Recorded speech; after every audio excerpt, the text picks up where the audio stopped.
समझने की बात ये है कि कॉलेज में कोई कमी नहीं थी। कॉलेज एक बेहतरीन इंस्टीट्यूट था, श्री माता वैष्णो देवी श्राइन बोर्ड के अंदर वो कॉलेज आता था, यूनिवर्सिटी के अंदर आता था, यूनिवर्सिटी ग्रांट कमीशन के अंदर आता था।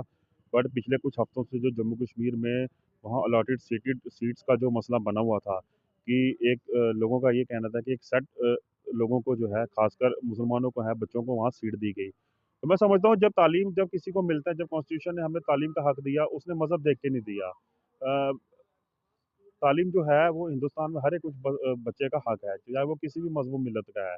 रही बात जम्मू कश्मीर के एजिटेशन की, तो पिछले हफ्तों से यहाँ एजिटेशन चल रही थी। मैं समझता हूँ कि जो लोग आज ये खुशियाँ मना रहे हैं कि हमने वो जो एमबीबीएस का बैच जो है वो वहाँ नहीं बैठने दिया, लोगों को वो लेटर पढ़ना चाहिए। उसमें ये लिखा गया है कि बच्चों को किसी और इंस्टीट्यूट्स में शिफ्ट किया जाएगा और जो कॉलेज है उसकी मान्यता रद्द की जाएगी।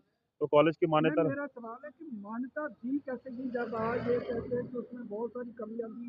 जो टीम आई थी उन्होंने पहले देखा जाता है, एक पूरा क्राइटेरिया होता है, एक गाइडलाइन होती है। उसके साथ आज वो कह रहे हैं कि उसमें कमियां थी, इसलिए उसको रद्द कर दिया गया। देखिए, इसका जवाब वही दे सकते हैं, ये सवाल जो है, ये प्रश्न जो है खड़ा कर रहे हैं। जिन लोगों ने ये बात की है, वो तो यूनिवर्सिटी ग्रांट कमीशन के मेंबर तो है नहीं, ना ही वो श्राइन बोर्ड के मेंबर हैं। तो इसका बेहतर जवाब वही दे सकता है जिन्होंने ये जो एक शोषा जिसे कहते हैं वो छोड़ा है। नहीं, मेरा सवाल है कि जब मान्यता दी, आज वो कह रहे हैं कि इसमें कमियां थी, तो ऐसी जो टीम जिसने ये मान्यता दी, जो सर्वे करने आई, उसके ऊपर कार्रवाई होनी चाहिए ना। देखिए, वो कानूनी कार्रवाई है, वो कानून जो है उसके लिए प्रश्नबद्ध है, उसमें मैं और आप कोई टिप्पणी नहीं कर सकते। अगर किसी को ऑब्जेक्शन है वो कोर्ट में जाए, उन पे केस करे, उस टीम पे केस करे। वो अपना पक्ष रखे, वो दूसरी टीम अपना पक्ष रखेगी, जो उसमें दूध का दूध पानी का पानी है वो ऑनरेबल कोर्ट जो है करके लाएगी। रंधावा साहब, मेरा एक सवाल है कि जिस तरह से ये इसको जो है सियासी रंग दिया जा रहा था कि जो है अभी हम विशेष समुदाय के बच्चों को जहाँ पे नहीं पढ़ने देंगे, हमारी आस्था का सवाल है। जबकि नीट एक बहुत ही प्रसिद्ध जो है एक संस्था है, जो मेरिट के बेस पर जो है भर्ती करता है। क्या कहें? देखिए, आपने 2 सवाल पूछे, मैं दोनों का जवाब देना चाहूँगा। सबसे पहले कि हम लोग हिंदुस्तान एक जमहूरी मुल्क है। 1947 में हम आज़ाद हुए, बट जो एक मानसिकता की गुलामी है वो आज तक 2025-26 तक हम लोग जो है उसमें जी रहे हैं। तालीम कोई मज़हब देख के नहीं दी जाती, तालीम जो है कोई रिलीजन देख के नहीं दी जाती, तालीम कोई सोसाइटी देख के नहीं दी जाती, कोई कैटेगरी देख के नहीं दी। तालीम पे हर एक बशिंदे का हक हक है, जो इस देश में पैदा हुआ है, जो इस देश में रह रहा है।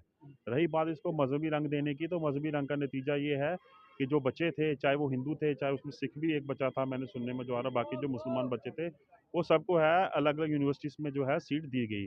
वो नीट करके आए, नीट में किसी चीज़ की सिफ़ारिश नहीं है, नीट में किसी चीज़ की कोई छुपी हुई चीज़ नहीं है। नीट का एग्ज़ाम जो है हर बंदा दे सकता है, उसमें प्रेज़ेंट हो सकता है, उसका रिज़ल्ट जो है उसका निकल के आता है। तो जम्मू कश्मीर के, खासकर जम्मू के लोगों के लिए एक बहुत बड़ा सेटबैक मैं समझता हूँ कि मेडिकल कॉलेज जो काफ़ी समय के बाद जम्मू में एक जो प्राइवेट बनने जा रहा था, ये वो भी कैंसल हो गया। आज वो जश्न मना रहे हैं, दोबारा राजपूत सभा मना रही है, संघर्ष समिति बना रही है। क्या आपको लगता है कि ये जो है एक सोची समझी साजिश थी, जिसमें इनडायरेक्ट वे से बीजेपी के ही सारे कार्यकर्ता थे? युवा राजपूत सभा की कोई क्रेडिबिलिटी पहले अपने आप को बतानी चाहिए कि उनका प्रधान कौन है। वो तो खुद 3-4 गुटों में बँट चुके हैं। एक गुट अलग बात करता है, दूसरा अलग करता है, तीसरा अलग करता है, चौथा अलग करता है। तो रही बात संघर्ष समिति की, वो जिस पेरेंट ऑर्गेनाइज़ेशन का प्राइमरी विंग है, उनकी आइडियोलॉजी क्या है, वो किस मुद्दे पे अपनी सियासत कर रहे थे, ये जम्मू शहर में किसी से छुपा नहीं है।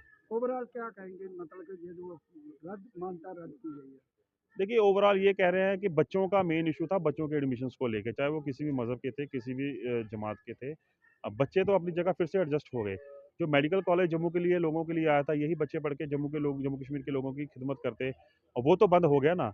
अब हमें कितने साल इंतज़ार करना पड़ेगा एक तो नए मेडिकल कॉलेज आने के लिए, ये तो वक्त ही बताएगा। इंफ्रास्ट्रक्चर खड़ा किया गया, तो इसमें पैसा भी लगा। देखिए, इसका बेहतर जवाब एलजी साहब दे सकते हैं, जो उस बोर्ड के चेयरमैन हैं। थैंक